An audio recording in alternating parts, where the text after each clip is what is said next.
ಮಂಗಳೂರು ವಿಶ್ವವಿದ್ಯಾನಿಲಯವನ್ನು ತನ್ನ ಸಮರ್ಥ ಆಡಳಿತದ ಮೂಲಕ ಮುನ್ನಡೆಸುತ್ತಿರುವ ಮಾನ್ಯ ಕುಲಪತಿಗಳಿಗೆ ಮತ್ತು ಕನ್ನಡ ವಿಭಾಗಕ್ಕೆ ಹಳೆಯ ನಂಟು. ಕುಲಪತಿಗಳು ವಿದ್ಯಾರ್ಥಿಯಾಗಿ ಅಧ್ಯಾಪಕರಾಗಿ ಬೇರೆ ಬೇರೆ ಆಡಳಿತಾತ್ಮಕ ಜವಾಬ್ದಾರಿ ನಿರ್ವಹಿಸಿರುವುದು ಇದೇ ವಿಶ್ವವಿದ್ಯಾನಿಲಯದಲ್ಲಿ. ತನ್ನ ಗುರುತರವಾದ ನಡೆಗಳ ಮೂಲಕ ವಿಶ್ವವಿದ್ಯಾನಿಲಯದ ಉನ್ನತಿಗೆ ಶ್ರಮಿಸುತ್ತಿರುವ ಪ್ರೊಫೆಸರ್ ಪಿ ಎಲ್ ಧರ್ಮ ಸರ್ ಅವರು ಉದ್ಘಾಟನಾ ಮಾತುಗಳನ್ನಾಡಬೇಕೆಂದು ವಿನಂತಿ. ಎಲ್ಲರಿಗೂ ನಮಸ್ಕಾರ. ವೇದಿಕೆಯಲ್ಲಿರುವಂಥ ಇವತ್ತಿನ ಮುಖ್ಯ ಭಾಷಣಕಾರರು ಮತ್ತು ವಿಶ್ವಮಾನವ ಸಂದೇಶವನ್ನು ನೀಡಲಿಕ್ಕಿರುವಂಥ ದೇರ್ಲ ಸರ್ ಅವರೇ, ನಮ್ಮ ವಿಶ್ವವಿದ್ಯಾನಿಲಯದ ರಿಜಿಸ್ಟ್ರಾರ್ ಆಗಿ, ಕುಲಪತಿಗಳಾಗಿ, ನಮ್ಮೆಲ್ಲರಿಗೂ ಮಾರ್ಗದರ್ಶಕರಾಗಿ, ಗುರುಗಳಾಗಿ, ಇವತ್ತಿಗೂ ನಮಗೆ ಪೋಷಕರಾಗಿ ಸಹಾಯ ನೀಡ್ತಾ ಇರುವಂಥ ಪ್ರೊಫೆಸರ್ ಚಿನ್ನಪ್ಪಗೌಡ್ರೆ, ಡಾಕ್ಟರ್ ನಾಗಪ್ಪಗೌಡ್ರೆ, ಪ್ರಶಾಂತ್ ನಾಯಕ್ ಮತ್ತು ಎಲ್ಲ ಊರಿನ ಹಿರಿಯರೇ, ಎಲ್ಲರ ಹೆಸರು ಹೇಳೋದಿಲ್ಲ, ಮತ್ತು ಪ್ರೀತಿಯ ಮಕ್ಕಳೇ, ಮೊದಲನೇದಾಗಿ ನಾನು ನಮ್ಮ ನಾಡಗೀತೆಯನ್ನು ಮಂಡಿಸಿದಂಥ, ಪ್ರಸ್ತುತಪಡಿಸಿದಂಥ ವಿದ್ಯಾರ್ಥಿ ಮಿತ್ರರಿಗೆ ಧನ್ಯವಾದಗಳನ್ನು ಹೇಳಬೇಕು. ಯಾಕೆಂದರೆ ಈ ನಾಡಗೀತೆ ಯಾವತ್ತೂ ಕೂಡ ನಮ್ಮಲ್ಲಿ ಅದು ಕೇಳಿದ ತಕ್ಷಣ ನಮಗೆ ಗೂಸ್ ಬಂಪ್ಸ್ ಬರಬೇಕು. ಅದನ್ನು ಪ್ರಸ್ತುತಪಡಿಸುವಾಗಲೇ ನಮಗೆ ಅದರ ಅರ್ಥ ಮತ್ತು ಅದರ ವ್ಯಾಪ್ತಿ ನಮಗೆ ಗೊತ್ತಾಗಬೇಕು. ಆ ಕೆಲಸವನ್ನು ತಾವು ಮಾಡಿದ್ದೀರಿ ಮಕ್ಕಳೇ. ಮೊದಲು ನಿಮಗೆ ನಾನು ಧನ್ಯವಾದಗಳನ್ನು ಹೇಳಬೇಕು. ಬಹಳ ವಿಶೇಷವಾದ ದಿನ ಇವತ್ತು. ನಾಗಪ್ಪಗೌಡರು ಈ ಥರದೊಂದು ಕಾರ್ಯಕ್ರಮ ಮಾಡ್ತಾ ಇದ್ದೀವಿ ಅಂತ ಕೇಳಿದಾಗ ನನಗೆ ತುಂಬ ಖುಷಿಯಾದದ್ದು. ಯಾಕೆ ಅಂತಂದರೆ, ನನ್ನ ಮಾತನ್ನು ಅವ್ರು ಕೇಳಿದ್ರು ಅಂತಲ್ಲ, ಅದಕ್ಕೊಂದು ಪ್ರತಿಕ್ರಿಯೆಯನ್ನು ನೀಡಿದ್ರು ಅವರು. ನೀವು ಕುವೆಂಪುವನ್ನು ಕನ್ನಡದ ಆಸ್ತಿ ಅಂತ ಹೇಳ್ತೀರಿ, ಅದಲ್ಲ ಅದು. ಆ್ಯಕ್ಚುಲಿ ನಾವು ಕೂಡ ನಮ್ಮ ಇಡೀ ಕನ್ನಡೇತರ ವಿಭಾಗಗಳಲ್ಲಿ ಕುವೆಂಪು ಅವರನ್ನು ಬಹಳ ಗಂಭೀರವಾಗಿ ಪರಿಗಣಿಸ್ತೀವಿ.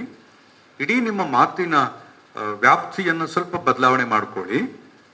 ವಿಶ್ವಮಾನವ ಅಂತ ಹೇಳೋದರ ಜೊತೆಗೆ ನೀವೊಂದು ಡೆಮಾಕ್ರೆಟಿಕ್ ಕಾನ್ಸೆಪ್ಟ್ ಅನ್ನು ಅದರಲ್ಲಿ ಸೇರಿಸ್ಕೊಳ್ಳಿ ಅಂತ ಕೇಳಿದಾಗ ಸುಮ್ಮನೆ ಸ್ವಲ್ಪ ಹೊತ್ತು ನೋಡಿದ್ರು. ನಾನು ನೋಡಿದ್ದು ಯಾಕೆ ಅಂತ ಗೊತ್ತಾಗಲಿ, ಈ ಮನುಷ್ಯನಿಗೆ ಏನಾಗಿದೆ ಅಂತ ತಿಳ್ಕೊಂಡ್ರೆ ಏನೋ ಗೊತ್ತಿಲ್ಲ. ನೋಡಿದ್ರು ಸ್ವಲ್ಪ ಹೊತ್ತು, ಆಮೇಲೆ ಹೌದಾ ಹಾಗಾದ್ರೆ ಮಾಡ್ತೀವಿ ಅಂತ ಒಪ್ಕೊಂಡ್ರು. ಇಟ್ ಟುಕ್ ಟೈಮ್, ಸ್ವಲ್ಪ ಸಮಯ ತಗೊಂಡ್ರು ಅದನ್ನು ಅರ್ಥ ಮಾಡ್ಕೊಳ್ಳೋಕ್ಕೆ ಏನು ಅಂತ. ಯಾಕೆ ಅನ್ನೋದಕ್ಕೆ ಮಾತ್ರ ನಾನು ಹೇಳ್ತೇನೆ ಹೊರತು ಕುವೆಂಪುರ ಬಗ್ಗೆ ಮಾತಾಡುವ ಶಕ್ತಿ ನನಗಿಲ್ಲ. ನೀವೆಲ್ಲರೂ ಇಲ್ಲಿ ಬಹಳ ದಿಗ್ಗಜರಿದ್ದೀರಿ. ನಮಗೂ ಕೂಡ ಕುವೆಂಪು ಆತ್ಮೀಯ, ನಮಗೂ ಅಂತಂದ್ರೆ ಕನ್ನಡೇತರ ವಿದ್ಯಾರ್ಥಿಗಳಿಗೂ ಕೂಡ ಕುವೆಂಪು ಆತ್ಮೀಯರಾಗ್ತಾರೆ, ತುಂಬ ಆತ್ಮೀಯರಾಗ್ತಾರೆ. ಆತ್ಮೀಯರು ಮಾತ್ರ ಅಲ್ಲ, ಎಲ್ಲ ಸಂದರ್ಭದಲ್ಲೂ ನಮ್ಮನ್ನ ಬಡಿ ದೆಬ್ಬಿಸ್ತಾರೆ ಅವರು. It is time that you understand, you need to realise certain things. ನಾವು ಪಾಠ ಮಾಡುವಾಗ ಕರ್ನಾಟಕ ಪಾಲಿಟಿಕ್ಸ್ ಅಂತ ಪಾಠ ಮಾಡ್ತೇವೆ. ಕರ್ನಾಟಕ ಪಾಲಿಟಿಕ್ಸ್ನಲ್ಲಿ ಅದನ್ನು ಬಹಳ ಅನುಕೂಲಕ್ಕೋಸ್ಕರ, ಸಾಹಿತ್ಯದ ವಿದ್ಯಾರ್ಥಿಗಳಿಗೆ ಇದು ಆಸಕ್ತಿ ಆಗುತ್ತೋ ಗೊತ್ತಿಲ್ಲ, ಅನುಕೂಲಕ್ಕೋಸ್ಕರ ನಾವು ಅದನ್ನು ಪ್ರೀ ಇಂಡಿಪೆಂಡೆನ್ಸ್ ಮತ್ತು ಪೋಸ್ಟ್ ಇಂಡಿಪೆಂಡೆನ್ಸ್ ಅಂತ ಮಾಡಿಬಿಡ್ತೀವಿ. ಸ್ವಾತಂತ್ರ್ಯ ಪೂರ್ವ ಮತ್ತು ಸ್ವಾತಂತ್ರ್ಯ ನಂತರದ ಕರ್ನಾಟಕ ರಾಜಕಾರಣ. ಬಹಳ ದೊಡ್ಡ ಹಂತವಾದ ಪಾಲಿಟಿಕ್ಸ್ ಅನ್ನು ನಾವು ಡಿಸ್ಕಸ್ ಮಾಡ್ತೀವಿ ಮಕ್ಕಳ ಜೊತೆಗೆ.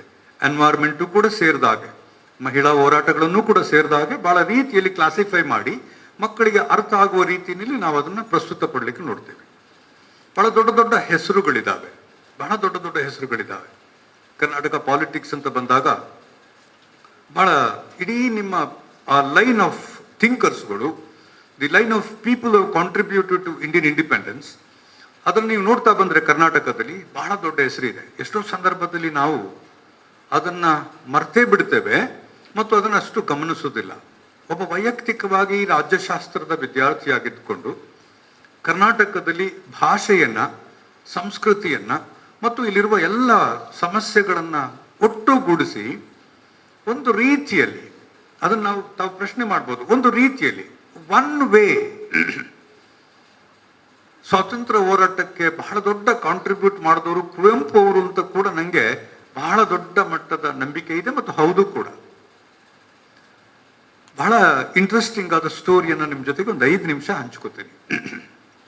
ಎಲ್ಲ ಬರಹಗಾರರು ಎಲ್ಲ ಬರಹಗಾರರು, ಕನ್ನಡದ ಬರಹಗಾರರು, ಯಾವಾಗ 20ನೇ ಶತಮಾನದ ಮೊದಲ ಭಾಗದಲ್ಲಿ ಹುಟ್ಟದಂಥ ಎಲ್ಲ ಕನ್ನಡ ಬರಹಗಾರರು ಕ್ವಾಟ್ ನ್ಯಾಚುರಲ್ ಈ ಕೊಲೋನಿಯಲ್ ಅಡ್ಮಿನಿಸ್ಟ್ರೇಷನ್ನ ಭಾಗ ಆಗ್ತಾರೆ ಮತ್ತು ಅದರ ಪ್ರಭಾವಕ್ಕೊಳಗಾಗ್ತಾರೆ. ಹಾಗಾಗಿ ಸ್ವಲ್ಪ ಇಂಗ್ಲಿಷ್ ಪ್ರಭಾವಕ್ಕೆ ನಾವು ಕೂಡ ಈಗಿನ ಏನೋ ಯಂಗ್ಸ್ಟರ್ಸ್ಗಳು ಕೂಡ, ಜನರೇಷನ್ ಕೂಡ, ಜನ್ಜಿ ಅಂತ ಏನು ಕರಿತೀರಿ, ನೀವು ಕೂಡ ಇಂಗ್ಲಿಷದ ಪ್ರಭಾವಕ್ಕೆ ಒಳಗಾಗಿದ್ದೀರಿ. ಆ ಕೊಲೋನಿಯಲ್ ಲೆಗಸಿ ಹೋದ್ರೂ ಕೂಡ ಅದರ ಇಂಪ್ಯಾಕ್ಟ್ ನಮ್ಮಲ್ಲಿ ಇನ್ನೂ ಕೂಡ ಬಹಳ 90% ಇರುವುದನ್ನು ನಾವು ಕಾಣ್ತೇವೆ. ಕುವೆಂಪು ಅವರು ಕೂಡ ಇದಕ್ಕೆ ಒಂದು ಹೊರತಾಗಿ ಏನಿರಲಿಲ್ಲ. ಇಂಗ್ಲಿಷ್ ಬಹಳ ಬೇಕಾಗಿತ್ತು ಅವ್ರಿಗೆ.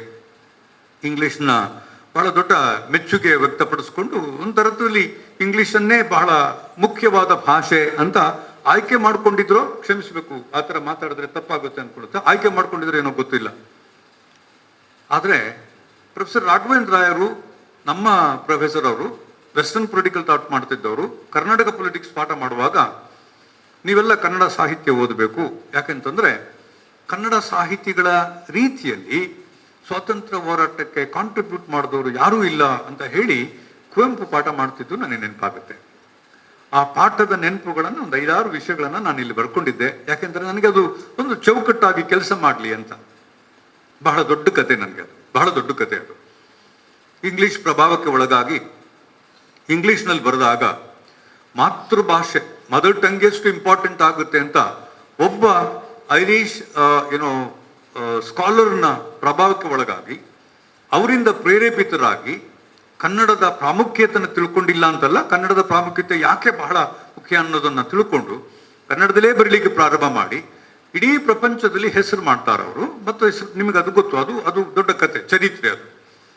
ಬಟ್ ನನಗೆ ಅವರು ಆಯ್ದುಕೊಂಡ ವಿಷಯಗಳು ಬಹಳ ಪ್ರಮುಖ ಅಂತ ನಾನು ಇವತ್ತಿಗೂ ಆಲೋಚನೆ ಮಾಡ್ತಾನೆ, ಮತ್ತು ಅದು ಬಹಳ ಮುಖ್ಯ ನಮಗೆ. ಒಬ್ಬ ಸಾಹಿತ್ಯದ ವಿದ್ಯಾರ್ಥಿ ಅಲ್ಲದವನು ಕುವೆಂಪು ಅವರನ್ನು ನೋಡುವಾಗ ಕುವೆಂಪುನಲ್ಲಿದ್ದಂಥ ಆ ಮೌಲ್ಯ, ಪ್ರೀ ಇಂಡಿಪೆಂಡೆನ್ಸ್ ಕಾಲದ ಮೌಲ್ಯ, ನಂತರ ಇಂಡಿಪೆಂಡೆನ್ಸ್ ಆದಾಗ ಆದಂಥ ದುರಂತಗಳನ್ನೆಲ್ಲ ನೋಡಿದಾಗ ಅವರ ಇಡೀ ಬರವಣಿಗೆಯಲ್ಲಿ ಒಂದಲ್ಲ ಒಂದು ರೀತಿಯಲ್ಲಿ ಇದು ರಿಫ್ಲೆಕ್ಟ್ ಆಗ್ತದೆ ಅಂತ ನನಗನ್ನಿಸೋದು. ನಾವು ಪ್ರಾರಂಭದಲ್ಲಿ ಒಂದು ಹಂತದಲ್ಲಿ ಸುಮಾರು 30-40ರ ದಶಕದಲ್ಲಿ, 40ರ ದಶಕವೇ ಇರ್ಬೋದು, ಭಾಷೆಗಳಿಗಾಗಿ ಬಹಳ ನಮ್ದು ಲ್ಯಾಂಗ್ವೇಜ್ ಬಹಳ ಮುಖ್ಯ. ಈ ಪ್ಯೂರ್ ಪೊಲ್ಯೂಷನ್ ಅನ್ನೋದು ಆವಾಗಲೂ ಇತ್ತು, ಶುದ್ಧ ಅಶುದ್ಧ ಇವು ಆವಾಗಲೂ ಇತ್ತು ಚಟುವಟಿಕೆಗಳಲ್ಲಿ. ಹಾಗಾಗಿ ನನ್ನ ಭಾಷೆ ಮುಖ್ಯ ಅಲ್ಲ ಅಂತ ಹೈರಾರ್ಕೈಸ್ ಮಾಡಿ ನಂದು ಬಹಳ ಮುಖ್ಯ, ಅದು ನಿಮ್ದು ಆರ್ಯನ್, ನಮ್ದು ಆರ್ಯನ್ ಅಲ್ಲ ಅಂತ ಮಾಡುವ ಈ ಹೈರಾರ್ಕಿಕಲ್ ಅರೇಂಜ್ಮೆಂಟ್ ಆಫ್ ಲ್ಯಾಂಗ್ವೇಜ್ ಅನ್ನ ಕಂಡು ಬಹಳ ದೊಡ್ಡ ದುಃಖ ಪಟ್ಕೊಳ್ತಾರೆ ಅವರು, ಮತ್ತು ಬಹಳ ಆಕ್ರೋಶವನ್ನು ವ್ಯಕ್ತಪಡಿಸ್ತಾರೆ ಅನ್ನೋದನ್ನ ನಾನು ಕೇಳಿದ್ದೆ. ಆಮೇಲೆ ಅದನ್ನು ಕೂಡ ಗಮನಿಸಿದ್ದೇನೆ ಅವರ ಬರಹಗಳಲ್ಲಿ. ನಮಗದು ಬೇಕಾಗಿತ್ತು ಆ ಕಾಲಕ್ಕೆ. ಆ ಥರದೊಂದು ವಾಯ್ಸ್ ಆಂಧ್ರ ಪ್ರದೇಶದಲ್ಲಿ ಎದ್ದಿತ್ತು, ತಮಿಳುನಾಡಲ್ಲಿ ಮತ್ತೆ DMK ಚಳುವಳಿ ಬಂದಾಗ ಆದದ್ದು ಬಹಳ ಸ್ಪಷ್ಟವಾಗಿ ವ್ಯಕ್ತ ಆದದ್ದು ಆವಾಗ. ಕರ್ನಾಟಕವನ್ನು ಬಿಟ್ಟರೆ ಆಂಧ್ರ ಪ್ರದೇಶದಲ್ಲಿ ತೆಲುಗು ಯಾಕೆ ಬಹಳ ಮುಖ್ಯ ಅಂತ ಬಹಳ ಇದು ಮಾಡ್ತಾ ಬಂದವರು. ಇಲ್ಲಿ ನಮ್ಮಲ್ಲಿ ಕುವೆಂಪುರವರು ಭಾಷೆ ಬಗ್ಗೆ ಹೋರಾಟ ಮಾಡ್ತಿದ್ದವರನ್ನ ಎಷ್ಟು ಅಲ್ಪ ಒಂದು ಆಲೋಚನೆ ಇರುವವರು, ಎಷ್ಟು ಸಂಕುಚಿತ ಮನೋಭಾವದವರು ಅಂತ ಬಹಳ ಟೀಕೆ ಮಾಡ್ತಾರೆ. ಅದು ಎಲ್ಲಿ ಟೀಕೆ ಮಾಡಿದ್ರು, ಹೇಗೆ ಟೀಕೆ ಮಾಡಿದ್ರು ಅನ್ನೋದು ನಮಗೆ ಗೊತ್ತಿಲ್ಲ. ಯಾಕಂದ್ರೆ ನಮಗೆ ಪಾಠ ಮಾಡ್ತಾ ಇದ್ದ ಪ್ರೊಫೆಸರ್ ಸೂಪರ್ಫಿಷಿಯಲ್ ಲೆವೆಲಲ್ಲಿ ಹೇಳಿದ್ದಲ್ಲದಿದ್ರೂ ಕೂಡ ನಮಗೆ ಕೆಲಸ ಕೊಟ್ಟಿದ್ರು. ಹಾಗೆ ಹೇಳಿದ ಮೇಲೆ ನೀವು ಓದ್ಕೊಳ್ಳಿ ನಮ್ಗೆ ಅದಕ್ಕೆ ಅಷ್ಟು ಅವಕಾಶ ಸಿಗ್ತಿರ್ಲಿಲ್ಲ. ಮತ್ತು ಆ ಥರದ ಭಾಷೆಯನ್ನು ಓದಿ ಅರ್ಥ ಮಾಡ್ಕೊಳ್ಳೋ ಶಕ್ತಿಯೂ ಕೂಡ ಆ ಕಾಲದಲ್ಲಿ ಇರಲಿಲ್ಲ. ಬಟ್ ಐ ಸ್ಟಿಲ್ ರಿಮೆಂಬರ್, 38-39 ವರ್ಷದ ಹಿಂದಿನ ಕತೆ ಅದು. ಬಹಳ ದೊಡ್ಡ ಕತೆ. ಸಾಕಷ್ಟು ಬದಲಾವಣೆ ಆಗಿರ್ಬೋದು ಆಲೋಚನೆಗಳಲ್ಲಿ, ಮಾತುಗಳಲ್ಲಿ, ಬರಹಗಳಲ್ಲಿ, ಸಂಶೋಧನೆಗಳಲ್ಲಿ. ಕುವೆಂಪುಗೆ ಬಹಳಷ್ಟು ಬದಲಾವಣೆ ಆಗಿರ್ಬೋದು. ರಿಮೆಂಬರ್, ಆ ಸಂದರ್ಭದಲ್ಲಿ ಒಂದು ಕಡೆ ಎಲ್ಲ ಕಡೆ ಸ್ವಾತಂತ್ರ್ಯ ಹೋರಾಟವನ್ನ ಮಾಡುವ ಬೇರೆ ಬೇರೆ ಗುಂಪುಗಾರಿಕೆಗಳು ನಡೀತವೆ. ಇಲ್ಲಿ ನಮ್ಮ ಭಾಷೆ ಬಹಳ ಮುಖ್ಯ, ನಮ್ದು ಬಹಳ ಮುಖ್ಯ ಅಂತ ಹೇಳುವ ಸಂದರ್ಭದಲ್ಲಿ ಸ್ವಾತಂತ್ರ್ಯ ಹೋರಾಟವನ್ನ ಎಲ್ಲಾದ್ರೂ ವೀಕನ್ ಮಾಡ್ತಾರೆ ಅನ್ನುವ ಭಯ ಇತ್ತು ಏನೋ ಕುವೆಂಪುರವರಿಗೆ. ಹಾಗಾಗಿ ಬಹಳ ದೊಡ್ಡ ಆಕ್ರೋಶವನ್ನು ವ್ಯಕ್ತಪಡಿಸ್ತಾರೆ.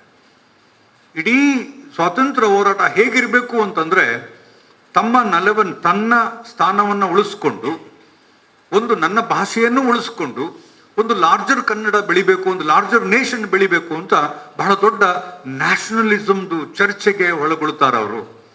ಒಂದು ದೊಡ್ಡ ಡಿಸ್ಕೋರ್ಸ್ ನಡೀತದೆ, ತಾವೆಲ್ಲ ಗಮನಿಸಿರ್ತೀರಿ. ಒಂದು ನ್ಯಾಷನಲಿಸ್ಟ್ ಡಿಸ್ಕೋರ್ಸ್ ನಡೆದದ್ದು ಬಹಳ ದೊಡ್ಡದು. ನಾನು ಅನಂತಮೂರ್ತಿ ಅವ್ರದ್ದು ಬರವಣಿಗೆಗಳಲ್ಲಿ ಸುಮ್ಮನೆ ಓದ್ತಾ ನೋಡ್ತಾ ಇದ್ದೆ ನಾನು. ಅನಂತಮೂರ್ತಿ ಅವರು ಬಹಳ ದೊಡ್ಡ ಚಿಂತಕ, ಬರಹಗಾರ, ಒಂದು ಹಂತದಲ್ಲಿ ದೊಡ್ಡ ಫಿಲಾಸಫಿ. ಆದರೆ ಕುವೆಂಪುರವರಲ್ಲಿ ಕಂಡಂತ ರಾಷ್ಟ್ರೀಯತೆಯನ್ನ ನಾನು ಕನ್ನಡ ಬರಹಗಾರರಲ್ಲಿ ಎಲ್ಲೂ ಕೂಡ ಕಂಡಿರಲಿಲ್ಲ. ಯಾಕೆಂತಂದ್ರೆ ಈ ರಾಷ್ಟ್ರೀಯತೆ ಹೇಗಿರಬೇಕು ಅಂತಂದ್ರೆ ಒಂದು ದೇಶ ಉದ್ಧಾರ ಆಗಬೇಕು, ರಾಷ್ಟ್ರ ಉದ್ಧಾರ ಆಗಬೇಕು ಅಂದ್ರೆ, ಬೆಳಿಬೇಕು ಅಂತಂದ್ರೆ ಈ ರಾಷ್ಟ್ರದ ಒಳಗಡೆ ಇರುವ ಎಲ್ಲ ಬೇರೆ ಬೇರೆ ವೈರುಧ್ಯಗಳೇನಿದ್ದಾವೆ ಅದನ್ನೆಲ್ಲ ಬುಲ್ಡೋಸ್ ಮಾಡಿ, ಕ್ರಶ್ ಮಾಡಿ ರಾಷ್ಟ್ರೀಯತೆ ಎದ್ದಬೇಕು ಅಂತ ಕುವೆಂಪು ಹೇಳಿದ್ದಲ್ಲ. ಇವುಗಳೆಲ್ಲದರ ಜೊತೆಗೆ ಕನ್ನಡವನ್ನೂ ಸೇರ್ಕೊಂಡಾಗೆ ಒಂದು ರಾಷ್ಟ್ರೀಯ ಭಾಷೆ ಬೇಕು ಅಂತ ನಾವೇನ್ ಮಾತಾಡ್ತೀವಿ, ಹಾಗೆ ರಾಷ್ಟ್ರೀಯತೆ ಹೇಗಿರ್ಬೇಕು ಅಂತಂದ್ರೆ ನಿಮ್ಮನ್ನೆಲ್ಲರನ್ನ ಒಳಗೊಂಡು, ಅದ್ರ ಜೊತೆಗೆ ಎನ್ವೈರ್ಮೆಂಟ್ ಅನ್ನೂ ಒಳಗೊಂಡು. ನೀವು ಭಾಷೆ ಇದೆ, ದೇವರಿದ್ದಾರೆ, ದಿಂಡ್ರಿದ್ದಾರೆ ಅಂತ ಅನ್ಕೊಂಡ್ರೆ ನಿಮ್ಮ ಪರಿಸರ. Look at nationalism. ಈ ತರದ ಒಂದು ನ್ಯಾಷನಲಿಸಮ್ದು ಒಂದು ಇಂಟರ್ಪ್ರಿಟೇಷನ್ ಅನ್ನು ನಾನು ಇಡೀ ಪೊಲಿಟಿಕಲ್ ಡಿಸ್ಕೋರ್ಸ್ ನಲ್ಲಿ ಎಲ್ಲೂ ನೋಡೇ ಇಲ್ಲ. ರಾಷ್ಟ್ರೀಯತೆಗೆ ಏನ್ ಬೇಕು? ರಾಷ್ಟ್ರೀಯತೆಗೆ ಬೇಕಾದದ್ದು ಧರ್ಮಗಳ ಸಮ್ಮಿಲನ, ಸಹಬಾಳ್ವೆ ಅಂತ ಹೇಳುವ ನಾವು ಪೊಲಿಟಿಕಲ್ ಸ್ಟೂಡೆಂಟ್ಸ್ಗಳು, ಇಲ್ಲೊಬ್ಬ ಪುಣ್ಯಾತ್ಮ ರಾಷ್ಟ್ರೀಯತೆ ಜೊತೆಗೆ ಇಡೀ ಪರಿಸರ ಬಹಳ ಮುಖ್ಯ ಆಗುತ್ತೆ ಅಂತ ಬರೀತಾರ ಅವರು. ರಾಷ್ಟ್ರೀಯತೆ ಹೆಂಗಿರ್ಬೇಕು ಅಂತಂದ್ರೆ ಅಸಮಾನತೆಯನ್ನ ಹೋಗ್ಲಾಡಿಸಿರ್ಬೇಕು ಅಂತಂತಾರೆ. ಹಾಗಾಗಿ ಮಹಿಳೆಯರನ್ನ ಒಟ್ಟಿಗೆ ತಗೊಂಡು ಬರ್ತಾರೆ. ಈ ತರದೊಂದು ರಾಷ್ಟ್ರೀಯ ಡಿಸ್ಕೋರ್ಸ್ ಅನ್ನ, ನ್ಯಾಷನಲಿಸ್ಟ್ ಡಿಸ್ಕೋರ್ಸ್ ಅನ್ನ ನಾನು ಎಲ್ಲೂ ಕಂಡಿರಲಿಲ್ಲ.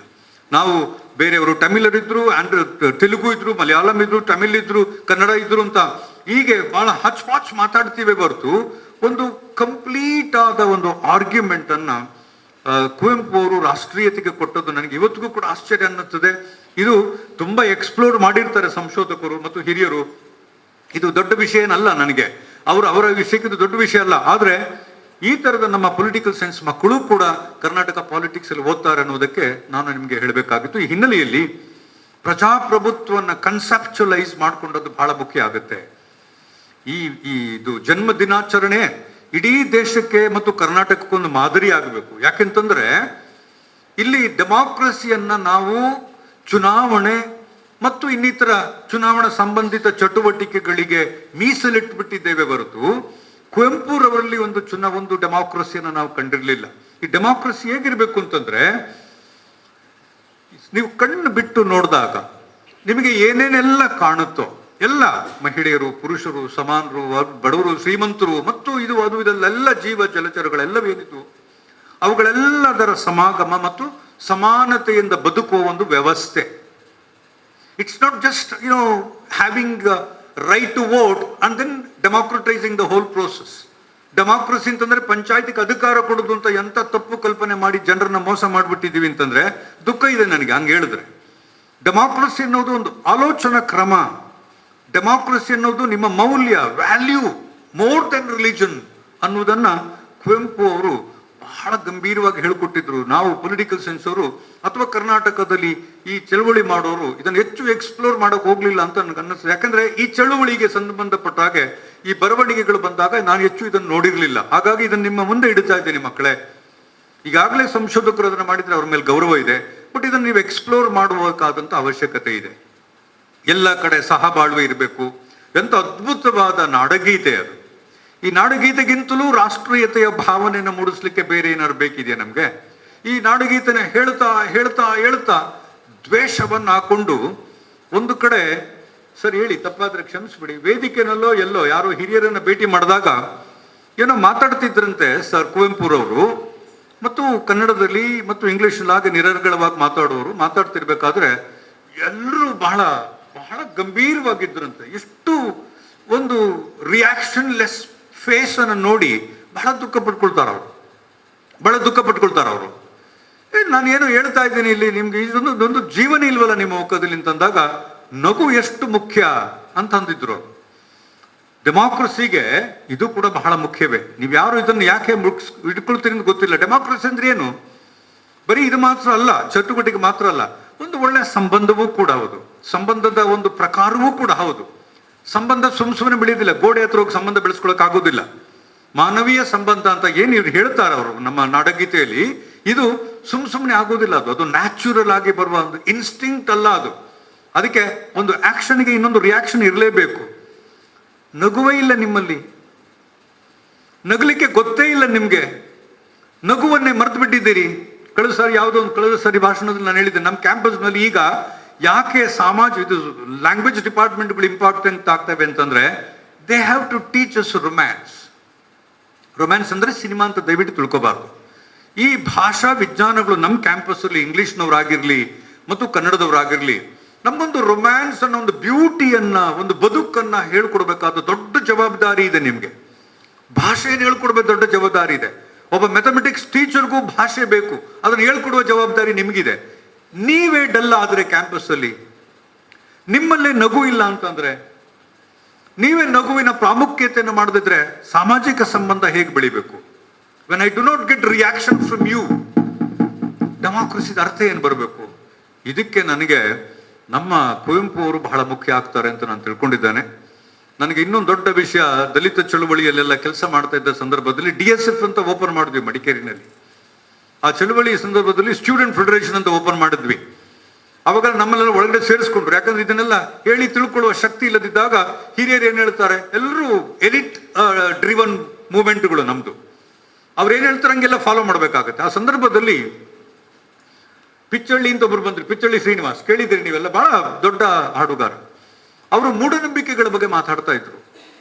ನನಗೆ ಈಗ ಅನ್ನಿಸ್ತದೆ, ಬಹಳ ವೈಜ್ಞಾನಿಕ ರೀತಿಯಲ್ಲಿ ಮೂಢನಂಬಿಕೆಗಳ ಬಗ್ಗೆ ಕುವೆಂಪು ಅವರು ಮಾತನಾಡಿದ್ರು. ಇದನ್ನ ಹೆಚ್ಚು ಕನ್ನಡದಲ್ಲಿ ಪಾಠ ಮಾಡ್ತಿರೋ ಗೊತ್ತಿಲ್ಲ ನನಗೆ. ಬಹಳ ದೇವ್ರ ಭಕ್ತಿ ಇತ್ತು. ಅದಕ್ಕಾಗಿ ಭಾರತಾಂಬೆಯನ್ನು ಇಷ್ಟಪಡ್ತಾರೆ. ಭಾರತಾಂಬೆ ದೇವರು ನಮ್ಗೆ. ನಾವೀಗ ಅವ್ರನ್ನ ಪೂಜೆ ಮಾಡ್ತೀವಿ. I think he would have hated us. ಅವ್ರೇನಾದ್ರು ಇದ್ದಿದ್ರೆ ನಮ್ಗೆ ಅವರು ನಮ್ಮನ್ನು ತಿರಸ್ಕಾರ ಮಾಡೋರು. What nonsense are you doing ಅಂತ ಹೇಳೋರು ಅವರು. ಯಾಕಂದ್ರೆ ಇದನ್ನೆಲ್ಲ ತಿರಸ್ಕಾರ ಮಾಡಿದವರು ಅವರು. ನಮ್ಗೆಲ್ಲ ಭಾರತಾಂಬೆ ಮುಖ್ಯ ಅಂತ ಹೇಳಿದವರು ಅವರು. ಆದ್ರೆ ಗೊಡ್ಡು ಸಂಪ್ರದಾಯಗಳು ಯಾವುದು ಬೇಡ ಅಂತಂದ್ರು. ಈ ಗೊಡ್ಡು ಸಂಪ್ರದಾಯದ ವಿರುದ್ಧ ಹೋರಾಡ್ಲಿಕ್ಕೆ ಅವರು ಮಹಿಳೆಯರನ್ನ ಜಾಗೃತತೆಗೊಳಿಸಿದ್ರು. This is democracy. ಇದು ಅಷ್ಟೇ, ಇದು ಬೇರೆ ಏನೂ ಇರಲಿಲ್ಲ ನನಗೆ. ಇವರು ಇಷ್ಟು ಅದ್ಭುತವಾದ ಒಂದು ಪ್ರಜಾಸತ್ತಾತ್ಮಕ ಬದುಕನ್ನ ನಮ್ಮ ಕನ್ನಡದಲ್ಲಿ ಕಟ್ಟಿಕೊಟ್ಟಿದ್ರು. ಅದು ಎಷ್ಟೋ ಸಂದರ್ಭಗಳಲ್ಲಿ ನಮ್ಮ ಅಧ್ಯಾಪಕ ಮಿತ್ರರಿಗೆ, ಅಟ್ಲೀಸ್ಟ್ ನನ್ನಂತ ಪೊಲಿಟಿಕಲ್ ಸೈನ್ಸ್ ಮೇಸ್ಟ್ರುಗಳಿಗೆ ಗೊತ್ತಾಗ್ಲಿಲ್ಲ. ನಾವು ಡೆಮಾಕ್ರಸಿಯಿಂದ ಹೋದ ತಕ್ಷಣನೇ ಗ್ರೀಕ್ ಪಾಲಿಟಿಕ್ಸ್ಗೆ ಹೋಗ್ತೀವಿ, ಯುರೋಪ್ಗೆ ಹೋಗ್ತೀವಿ, ಎಲ್ಲ ಯುರೋಪ್ನ ಇಡೀ ಚಟುವಟಿಕೆಗಳನ್ನ ಮಾಡ್ತೀವಿ. ಇವರು ಕೂಡ ಒಂಥರ ಇಂಗ್ಲಿಷ್ ಪ್ರಾಡಕ್ಟೇ ಆಗಿದ್ರು. ರಿಮೆಂಬರ್, ಬಹಳ ನೊಂದುಕೊಳ್ತಾರೆ. ಸ್ವಾತಂತ್ರ್ಯ ನಂತರದ ಗಲಭೆಗಳು, ಸಮಸ್ಯೆಗಳು, ಹಿಂದೂ ಮೊಹಮ್ಮದನ್ ಗಲಾಟೆಗಳು, ಘರ್ಷಣೆಗಳು, ಇವುಗಳನ್ನೆಲ್ಲ ನೋಡಿದಾಗ ಕುವೆಂಪುರವರಿಗೆ ಹೇಗಾಗಿರ್ಬೇಕು. ಈ ಸಂದರ್ಭದಲ್ಲಿ ಕುವೆಂಪುರವರು ಈ ದೇಶದ ಪ್ರಜಾಸತ್ತಾತ್ಮಕತೆ ಮತ್ತು ಸೆಕ್ಯುಲರಿಸಂಗೆ ಬಹಳಷ್ಟು ದೊಡ್ಡ ಆಲೋಚನೆಗಳ ಮಾಡಿ, ಅವರ ಬರವಣಿಗೆಗಳಲ್ಲಿ ಸಾಕಷ್ಟು ಇರ್ಬೋದು, ಎಲ್ಲ ಕಡೆ ಬರೆದಿರ್ಬೋದು ಅಂತ ನಾನು ತಿಳ್ಕೊಂಡಿದ್ದೇನೆ. ನೋವು ನಲಿವುಗಳನ್ನು ಇಟ್ಟುಕೊಂಡು ಇದೆಲ್ಲ ಬೇಡ, ಇದನ್ನೆಲ್ಲ ಹೇಗೆ ತಿರಸ್ಕಾರ ಮಾಡ್ಬೋದು ಅಂತೇಳಿ ಅವರು ಯಾವ್ಯಾವ ಕವನದಲ್ಲಿ ಬರೆದಿದ್ರು ಅನ್ನುವ ನನ್ಗೆ ಅಜ್ಞಾನ ಇದೆ. ಆದರೂ ಕೂಡ ನಾನು ತಿಳ್ಕೊಳ್ತೀನಿ, ಎಲ್ಲಾದ್ರೂ ಒಂದು ಕಡೆ ಈ ದೇಶದ ಸೆಕ್ಯುಲರ್ ವ್ಯಾಲ್ಯೂಗಳನ್ನ, ಈ ದೇಶದ ನೈಜ ಮೌಲ್ಯಗಳನ್ನ, ಮಾನವೀಯ ಮೌಲ್ಯಗಳನ್ನ ಅವರು ಎಲ್ಲಾದ್ರೂ ಒಂದು ಕಡೆ ಶೇಖರಿಸಿಟ್ಟಿರ್ಬೋದು. ಅದನ್ನೆಲ್ಲ ಇವರು ಎಕ್ಸ್ಪ್ಲೋರ್ ಮಾಡಿರ್ತಾರೆ. ಅದಕ್ಕೆ ಸಂಬಂಧಪಟ್ಟ ಹಾಗೆ ದೇರ್ಲಾ ಸರ್ ಅವರು ಮತ್ತು ನಮ್ಮ ಚಿನ್ನಪ್ಪ ಗೌಡ ಸರ್ ಅವರು ಮಾತಾಡ್ತಾರೆ ಅನ್ನೋ ನಂಬಿಕೆ ನನಗಿದೆ. ನನ್ನ ಪ್ರಕಾರ ಕನ್ನಡ ವಿಭಾಗದಲ್ಲಿ ಇದೊಂದು ಏನು ಯಾಕೆ ಗೊತ್ತಿಲ್ಲ, ಈ ರೂಮ್ ಓಪನ್ ಆದ್ಮೇಲೆ ನಿರಂತರವಾಗಿ ಇಲ್ಲಿಗೆ ಬರ್ತೇನೆ. ಆಫೀಸ್ಗಿಂತ ಜಾಸ್ತಿ ನಾನು ಇಲ್ಲಿಗೆ ಬರ್ತಾ ಇದ್ದೇನೆ. ಏನಾಗಿದೆಯೋ ಗೊತ್ತಿಲ್ಲ ನನಗೆ. ನಾನು ಕನ್ನಡ ವಿಭಾಗದ ಮಕ್ಕಳಿಗೆ ಮತ್ತು ಅಧ್ಯಾಪಕ ಮಿತ್ರರಿಗೆ ಧನ್ಯವಾದಗಳನ್ನು ಹೇಳಬೇಕು. ಒಬ್ಬರನ್ನ ಮಿಸ್ ಮಾಡ್ಕೋತಾ ಇದ್ದೀನಿ ನಾನು, ವೆರಿ ಸೋಮಣ್ಣ, ಮಿಸ್ ಮಾಡ್ಕೋತಾ ಇದ್ದೀನಿ. ತುಂಬ ಆಗಾಗ ಇಲ್ಲಿಗೆ ಒಂದು ಅಟ್ರಾಕ್ಷನ್ ಇದೆ. ಕನ್ನಡ ತುಂಬಾ ಮುಖ್ಯವಾದದ್ದು. ಇವಾಗ ಈ ಸಂದರ್ಭದಲ್ಲಿ ಕನ್ನಡ ನೀವು ಮಾತಾಡ್ತಾ ಇದ್ರೆ ನಾವೆಲ್ಲ ನಿಮ್ಮಲ್ಲೇ ಪ್ರೀತಿ, we should fall in love with the person who speaks Kannada. ಹಂಗಾಗಬೇಕು. ಅದೇ ಇವಾಗ ಜಾಸ್ತಿ ಶಕ್ತಿ ಕೊಡುವಂಥದ್ದು. ನಮ್ಗೆ ಅದಿಲ್ಲ ಇವಾಗ. ಹಾಗಾಗಿ ಸ್ವಲ್ಪ ಪ್ರಯತ್ನ ಪಡಿ ಮಕ್ಕಳೇ. ನಮ್ಮ ಹಿರಿಯರು ಇಲ್ಲಿಗೆ ಬಂದಾಗ, ಮಾತಾಡಿದಾಗ, ಇದು ಕೇವಲ ಪ್ರೋಗ್ರಾಮ್, ಬಲಾತ್ಕಾರವಾಗಿ ನಿಮ್ಮನ್ನ ಇಲ್ಲಿ ಕೂರಿಸ್ಕೊಳ್ತಾರೆ ಅಂತ ಯಾರು ತಿಳ್ಕೊಬೇಡಿ. ಇದ್ರ ಹಿಂದ್ಗಡೆ ಒಂದು ಉದ್ದೇಶ ಇದೆ. ಕನ್ನಡ ಬೆಳೀಲಿಕ್ಕೆ ಇದೊಂದೊಂದು ಸಣ್ಣ ಮಾರ್ಗ ಅಷ್ಟೇ, ಒಂದು ಸಣ್ಣ ಕಾಂಟ್ರಿಬ್ಯೂಷನ್ ವಿಭಾಗದಿಂದ. ಅದನ್ನು ಮುಂದೆ ಬೆಳೆಸ್ಬೇಕು ಹೆಂಗೆ ಅನ್ನೋದು ನಿಮಗೆ ಸಂಬಂಧಪಟ್ಟದ್ದು. ಇಲ್ಲ ನಾವು ದೀಪ ಹಚ್ಚಿ ಹೂ ಹಾಕಿ ನೆನಪಿಸ್ಕೋತೀವಿ ವರ್ಷಕ್ಕೊಂದ್ಸಾರಿ ಅಂತ ಅಂದ್ರೆ ಅದನ್ನ ದಯವಿಟ್ಟು ನಿಲ್ಲಿಸೋದು ಬಹಳ ಮುಖ್ಯ. ದಿನನಿತ್ಯದಲ್ಲಿ ನಿಮಗೆ ಸಮಬಾಳ್ವೆ, ಸಮಾನತೆ ಮತ್ತು ಈ ಒಗ್ಗಟ್ಟು ಇದೆಲ್ಲ ಬೇಕು ಅಂತಂದ್ರೆ, ಪ್ರಶಾಂತ್ ಹೇಳಿದ್ದು ನಮ್ಮ ಗೀತನಲ್ಲಿ ಸರ್ವ ಜನಾಂಗದ ಶಾಂತಿ, ಅದು ಸುಮ್ಮನೆ ಹಾಡಲ್ಲಿ ಬರೋದೇನಲ್ಲ. ಹಾಡಲ್ಲಿ ಬರೋದೇನಲ್ಲ. ಶಾಂತಿ ಅಂದ್ರೆ ಎಂತ? Absence of violence. ಅದು ಶಾಂತಿ ಅಲ್ಲ. ಅದು ಹಂಗಿರ್ಲಿಕ್ಕೆ ಶಾಂತಿ ಸಾಧ್ಯನೇ ಇಲ್ಲ ಅಷ್ಟೇ. ಅದು ಕ್ಷಣಿಕವಾದದ್ದು, ಮೆಮೆಂಟ್. ಅದು ಒಂದು ಮೊಮೆಂಟರಿ ಈವೆಂಟ್. ಅದು ಸರ್ವ ಜನಾಂಗದ ಶಾಂತಿಯ ತೋಟ. ಅದಕ್ಕೆ ನಿಮ್ಗೆ 100 ವರ್ಷ ಬೇಕು ಅದನ್ನ ಎಸ್ಟಾಬ್ಲಿಷ್ ಮಾಡ್ಬೇಕಾದ್ರೆ, ತಪಸ್ ಮಾಡಬೇಕು ನೀವು. ಅದಕ್ಕೆ ನೀವು ಪ್ರಯತ್ನ ಪಡೋದಿದ್ರೆ ಕಷ್ಟ ಆಗತ್ತೆ. ಈ ಜನ್ಮದಿನದ ಆಚರಣೆ ಒಂದು ಮೆಸೇಜ್ ಆಗಲಿ ನಮಗೆ. ಅವರ ಎತ್ತರಕ್ಕೆ ಬೆಳಿಲಿಕ್ಕೆ ಆಗದಿದ್ರು ಕೂಡ ಕನ್ನಡವನ್ನ ನಾವು ಜನಸಂಪರ್ಕಕ್ಕೆ, ಕನ್ನಡವನ್ನ ಸಂಬಂಧಗಳಿಗೆ, ಕನ್ನಡವನ್ನ ಸಮಾನತೆಗೆ, ಕನ್ನಡವನ್ನ ಗೌರವಕ್ಕೆ, ಪರಸ್ಪರ ನಂಬಿಕೆಗೆ, ಪರಸ್ಪರ ಗೌರವಕ್ಕೆ ಬಳಸ್ಕೊಳ್ತೀವಿ ಅಂತ ಹೇಳ್ತಾ ಒಂದು ತೀರ್ಮಾನ ತಗೊಳ್ಳೋಣ ಅಂತ ಹೇಳಿ ನನ್ನ ಮಾತುಗಳನ್ನು ಮುಗಿಸ್ತೇನೆ. ಕನ್ನಡ ವಿಭಾಗದ ಸ್ನೇಹಿತರಿಗೆ ಮತ್ತು ವಿದ್ಯಾರ್ಥಿ ಸ್ನೇಹಿತರಿಗೆ ಮತ್ತು ಬಂದಿರುವಂತಹ ಎಲ್ಲ ಊರಿನ ಹಿರಿಯರಿಗೆ ನಾನು ಗೌರವಗಳನ್ನು ಹೇಳ್ತಾ ನನ್ನ ಮಾತುಗಳನ್ನು ಮುಗಿಸ್ತೇನೆ. ಜೈ ಹಿಂದ್. ಈ ನೋಟ್ ನನ್ನ ಹತ್ರ ಇರೋದು ಪ್ರೊಫೆಸರ್ ರಾಘವೇಂದ್ರ ರಾಯರು ಪಾಠ ಮಾಡಿದಂತ ನೋಟ್ಸ್ ಇಟ್ಕೊಂಡಿದ್ದೀನಿ ನಾನು ಇವಾಗ. ಅದ್ರದ್ದೊಂದು ಸಣ್ಣ ಕನ್ನಡ ಅನ್ನತರಿಕೆ ಅಷ್ಟೇ. ನಾನು ಅದನ್ನ ನಾಗಪ್ಪ ಗೌಡ್ರಿಗೆ ಆಮೇಲೆ ಕೊಡ್ತೇನೆ. ಇದು ಇಂಗ್ಲಿಷ್ ನೋಟ್ಸ್ ಇಂದ ನಾನು ಬರ್ಕೊಂಡದ್ದು ಸಣ್ಣ ಮಟ್ಟದ ಬದಲಾವಣೆ sir. Thank you so much.